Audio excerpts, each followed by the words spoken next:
what it is. Well, what would you say? It looks like it's a storage tank. We have different versions. We have people saying, oh, a spaceship. We had a couple of American tourists trying to open the door because they thought it's a toilet house.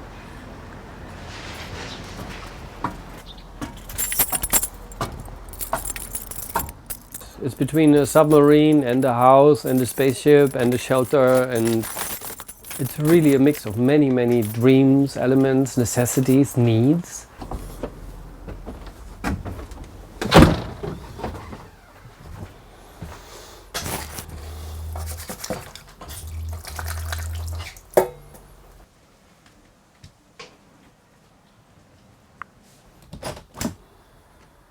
It's basically a grain silo.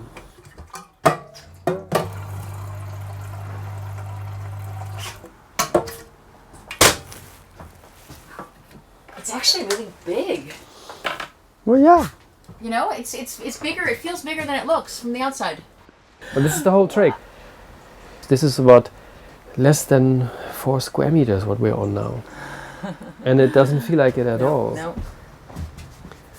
The kitchen department is basically everything you need in just less than a square meter. That's the old camping oven. Everything is smaller than normally. You have to imagine the kitchen towel roll is just a toilet paper because that's the right size for the house.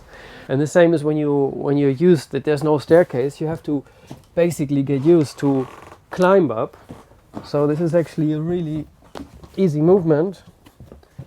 And you're suddenly in the upper department, which is a really different space.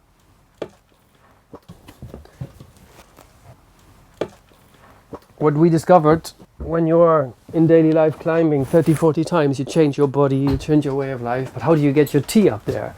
There was no way because you need your hands. So we decided we need a lift. So the lift is basically a bucket inspired from sailing techniques. So you can just take it up. You take out your drink and you go on. The same as that my daughter, she did it so many times. The same as when you forget your clothes or something, up and down and up and down. Your whole body constitution changes. It's not sitting, and the same as when you sit down, it's very active. We call it the active house living. If I sit down, this is the table. So there's a bathtub under here, which is heated with infrared by electricity, takes very little energy. So we can basically just sit here, we can put it down and do yoga on the ground, and then we can do everything what we think is our life. And in the morning I wake up, I basically just have to make my table empty, which is a really nice thing. I have to, now it's secured. This is for visitors who don't know the tricks, to make sure that we have a table. But if you don't need a table, you can just take it down and put it into the bathtub, as you see. This is, by the way, the favorite place of my daughter when she's sick, because it's warm and heated. And then you just put it down, and it's a completely different space now. And then we can host 35 people for visits. We did it before. I think the record is now 38. My daughter lived with me in this house for about almost 3 years. The experiment was we lived 2 years in a caravan, of really 2 by 3 meter caravan. But we were really not happy that you don't need to move your feet in order to do the things you do. We found it very passive house. There's so much evolution in caravans, but not for us. We like to move and we like to dance, and it was far too active. You just don't move in a caravan. So we decided that this house actually needs space to deal with the 3 biggest disadvantages of caravans, which are all your friends above 180 definitely can't do this. They cannot even stand upright. Mostly your friends talk to you like this. The thing is, look, I can lie on the ground. Vitruvian. Here I can do anything I want. You know, there's really enough space. So the trick is that we really have our house. So we wanted a really spacious room. That's what we did. That's why it's 2.50 meters high, although it's only 2.35 in diameter. Just to have guests. And we couldn't have a lot of friends over in the caravan. So that's why the table fits 6 people. So we actually played the smallest restaurant in Berlin for many times. So you can have guests, you can stand up, and you can really close yourself from the outside. The caravan has very thin walls and you hear everything. So here you close the windows, which are actually all really small windows. That's why we got them for a very special deal. Too small normally. You see now the noise is outside, and you close the old caravan door. Feel the silence? And this is very important for us, so you can really be in your own space and create that portion of privacy, what you really need as a person. You want to be like in this cocoon or something. Yeah, it's the Mars feeling. Sometimes you just need some moment for yourself. You just close and you talk and you do whatever you want to do. And there's moments when you open it up and you say hello to the world. And you see there's immediately interaction, people, conversation. You look out of the window and you can change the character of this space very much. And this is what I find very important.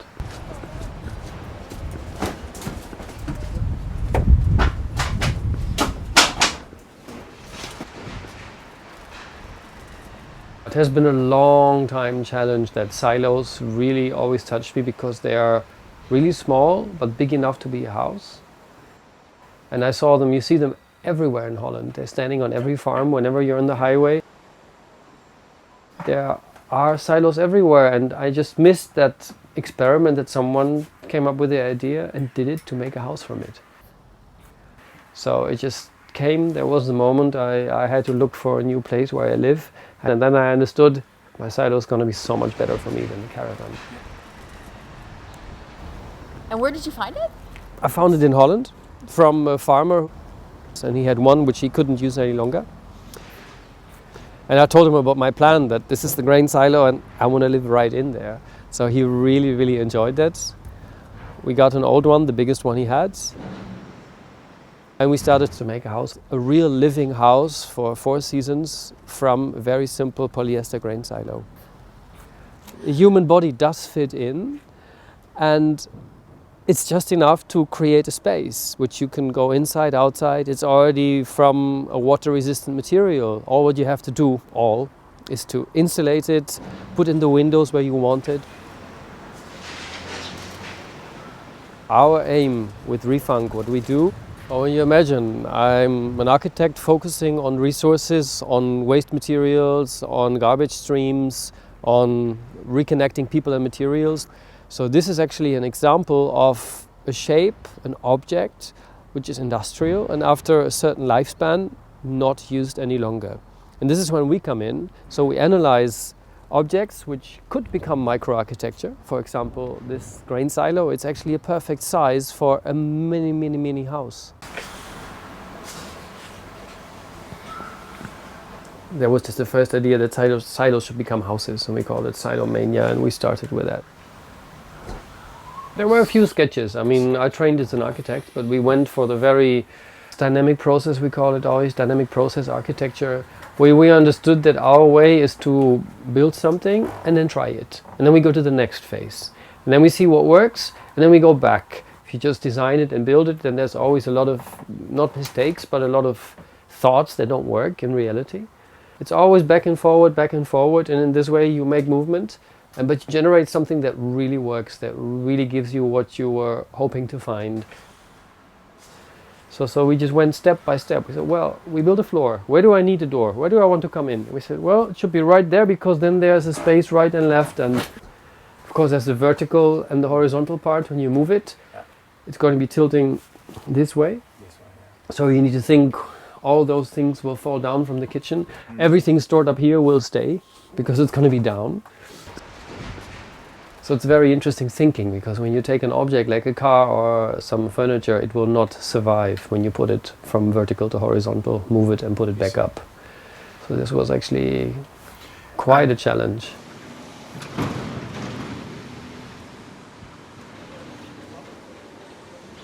We're now at ZKU, which is the Center for Art and Urbanistics in Berlin, which is an amazing old train station. And that changed into an art center with, I think, 16 units where artists and residents can stay. So people stay between, I would say, a month and half a year. I was the oldest resident ever because I stayed for 2.5 years, so with a child, which I'm very proud about. And of course we learned that we need so little in order to be happy. We can do in the winter, this is our TV. You see, this is the screen. It's a touch screen, you know. I just programmed it in the wrong way. You see, it even clicks. In the winter, all we need is this TV. We put a few blankets here and we have an amazing time. Life is really simple.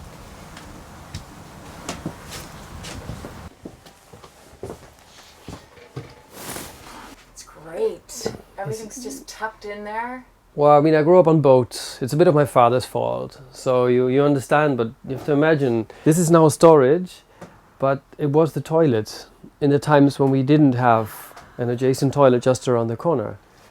Same as here, this used to be the shower and became the kitchen storage. Because we have a shower really close and we're not moving, but we could always retransform it to the shower and the toilet. The same as this is, for example, the polyester. I found the silo. It was made of polyester. This is the main skin of the silo. This was all. So you removed that from the silo? No. This is still the silo. This is just painted. This is the polyester silo. This is the original silo. So what we did, we actually changed it in the way that we added an outer skin to it. And on the upper floor we added an inner skin. So in order to generate insulation. Okay. How did you make windows? How did you cut? Was it difficult to cut this material? No, basically you just need a jigsaw. You need to protect yourself from the fumes coming off, the fibers. But you see that this is actually another skin we added to the silo, next to the natural skin which is now protecting us from the sun. But we made the skin very thick, so there's insulation in it, and you can just cut out the window wherever you want it.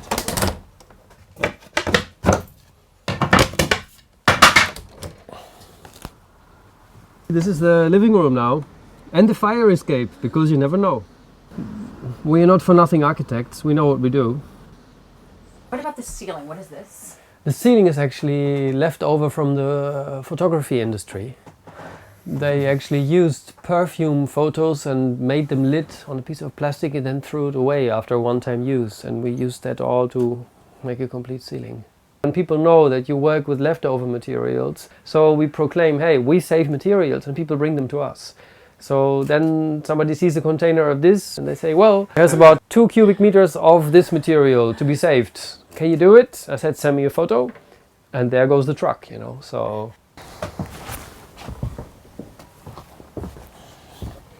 And the good thing is we don't have a staircase. We call it architectural Darwinism. The one who cannot climb the climbing wall cannot go up.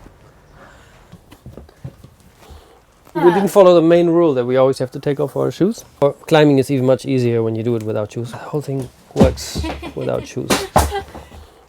You have to imagine the main silo, actually you don't see it at all because this distance here, the mother silo is outside. It's a big shell. And then there is a smaller silo we cut into 3 pieces in order to generate the insulated inner part. So the inner shell is about 5 centimeters away from the outer shell. So my favorite space up here is actually the corner where you sleep. So you wake up in the morning, you put your cushions away, you open the window. But this is really my favorite thing. You wake up and you know this is what you always wanted in your bed, right? You don't need to get up, you just observe. And everyone knows you're there, but no one sees, and you have 80 centimeters of space, and that's more than you need. This is about what architecture should be like, you know, and there's more options. There's a little desk now. There's a desk. My daughter was having her little department for drawing, but I didn't even discover this space. She told me when I finished it, she said, you know, this is enough space to open the door to the balcony, but Papa, can I have a table there? And I didn't even discover the option because I'm too tall, I'm too big for this. She had a look, she said, Papa, it's enough space where you can open the balcony door, but wait, can I have a table? So there's always more in a space than you think. Even for us, it's unbelievable how far this goes. The same as that children, I mean, she all kept her little things. And the best thing is that the drawers, which we found on the streets had to change their shape because the silo is round. So everything adapts, which is actually really beautiful. That nothing is normal, you know. Why should it be normal? We are not normal. So same as that we have a department where you can keep clothes and things, and even the doors from transparent plastic were thrown away. You see, the door still opens and the table is fitting there. And now we can go outside. So there's always more space to discover. So you just deciding where to cut windows out, was it just to kind of... Well, everything fell into place. I mean, have a look yourself.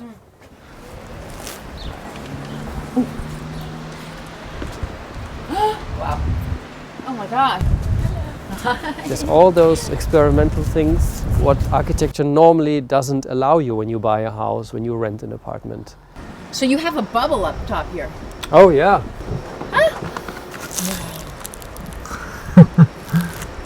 I guess it's a human skylight, or... It was the manhole for inspections for the silo. It was a manhole for this silo. For the inspections, yeah. You can actually see, because we had two grain silos. So the inspection hole in the big silo was here. And the manhole, the inspection hole in the smaller silo was this one here. So we had to combine them and put them together. So it's always inventing and bringing things together. And Right, to make something that wasn't meant for human habitation into something. it's the same as the inner panels here. They are made from actually something for the roofs on the outside.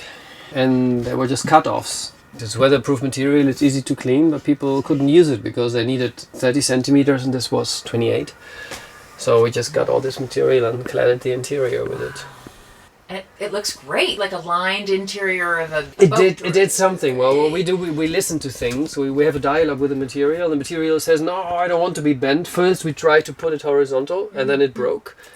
And then you understand the material talks and it says, no, this is not my way. I said, okay, I'm really sorry. So we tried to do it a different way and then it became vertical. This is a laminated interior. This is a multiplex. We found this too as some leftover material. There's always something which is not in 200 pieces where you have discounts. People have it in their barns, and when you do a project like this, people actually donate a lot of materials. Everything is cornered, edged, and it comes from the nature of the object what you're in. It just makes sense. You don't cut edges because you don't work in pieces of wood which are cut by machines which just cut off and then you fit it in. This is a different way. So you have two doors down there. You have a second one too. Oh yeah, you want to know where that Yes. goes? Where does that go? This is where I put the two curious question people. So here, we're on the way to the next level. Huh. And there's 4 more down there, huh?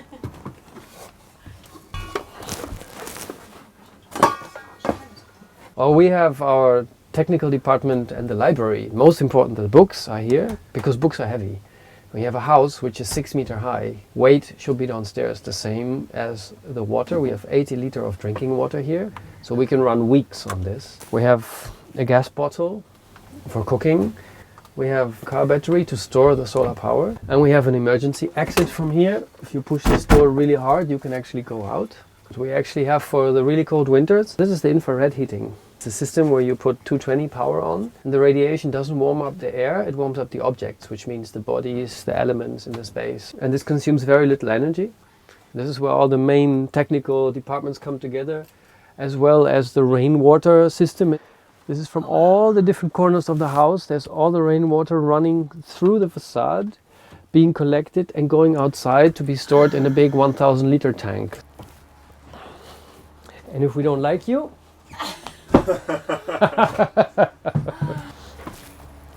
the good thing is you can escape from every place in this house. Wow. And the material? Is that cork? It's cork, yeah. We got it from a shop where they couldn't sell it because it was too little for a normal room. When you live in a place like this, you realize what you need and what you don't need, and what is really wrong in houses. Well, wrong, what is not your way. So, for example, we have a wood stove, which comes from boats, because most stoves, they are made for bigger spaces, and then people buy a place where they can burn their wood, but it has much more capacity than needed. So in the end, this is really made for small spaces. And for example, the wood, you find wood on the streets, it is wet. Where do you dry it? So we made a temporary wood storage from a shopping trolley, which is actually extendable. So the more wood you need, the bigger you make it, or you can make it smaller again. And it's because it's on top of the stove, it actually gets warmed up and the wood dries. So there's all these kind of little logical things. The same is that the postcard racks came from the street. This is again from a fridge.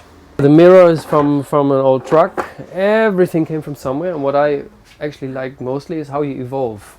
What we discovered that you need so much less water when you don't need time to put the crane on, because mostly you switch the tap on and then you put your hands under. It's already 40% of the water gone. So here we have a remote with your foot. So basically you can touch it and the water runs.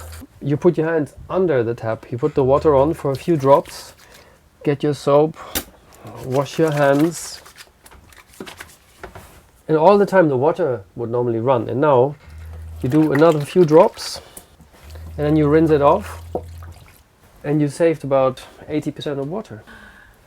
By being conscious about it and also having the technology in order to... Well, the technology is one pump and one switch. The consciousness is that you have little space for storing water. So the facts put you really down to what you need.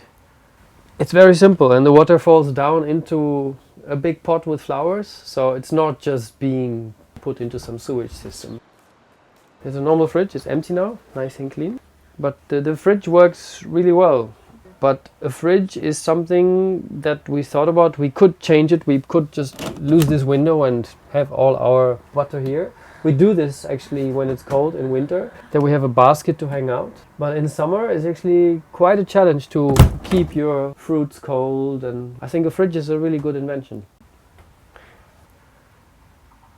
Anything after the use of it, you make things different? Well, I realized when other people come and live here, not us, it's really a house built for me and my daughter. In terms of, I can just go through this door without thinking. But you see how much space is left? And this is what I did not think about. If you have a person living in here, a friend of mine who's tall, and because he says, oh, you made this for yourself, his head is up here. So I realized that different people have different needs. This is very individual. But the great thing is, all the people who lived here, probably 20 artists who spent some time here, they all discovered different needs and different elements and different things that could be improved. For example, the last guest, we had this plan to put the plants up, and we did, because in summer it brings protection from the heat. And then we wanted to actually cut the second window. But then we decided together, she said, no, wait, this room is the room of where the beautiful books are, where I store my things, but I don't need so much light. So she actually gave me the input that we should leave the plants so the green visually grows into the inside. And I really love that, because she lived in this space. The conversation between the space and the inhabitants is very, very active. My favorite position is to just sit here with my laptop and look outside and see what's happening out there, because I can choose for the interaction. Yeah. Or I can choose not to when it's too many visitors with their iPads. And you do this. I mean, this is all customized, and you have light, but you can this change has to transform very quick and very effectively in order to give you what you need.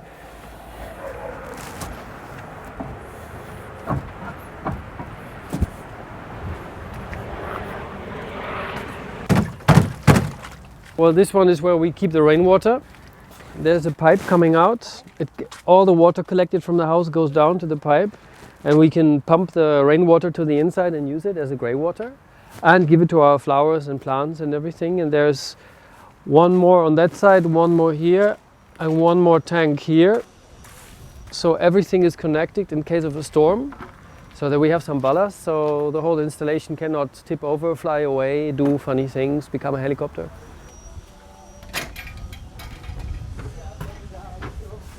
It's very simple, as long as you know, you need clarity in order to do something. Yeah. You need to know what you want and what you want less. When you have things clear, you can think, and you need to know, do you want to stay a year, 5 years, 10 years, forever? And it completely changes the starting point. The same for this house. The next plan was, it will stay and host other people if I move out.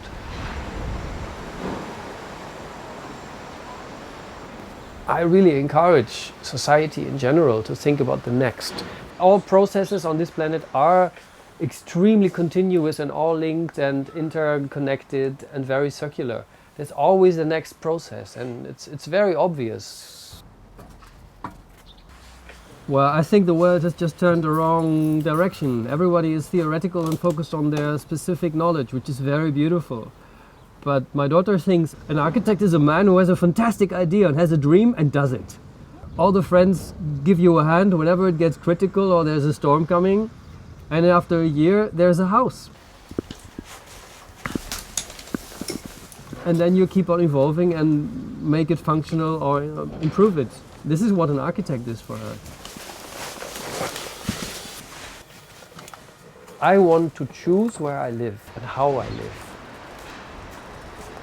And if I'm not aware of this, I will be lived. In Holland, we always say that you're always baking your own bread, dude. When there's somebody not happy and who doesn't do anything actively, said, well, you're baking your own bread, man. And that's what you eat. Well, nothing is for free. You need to invest into people, the same in processes, in things, or in not having things. I think everything, if you really want something, you believe in it strongly, you can probably get it done.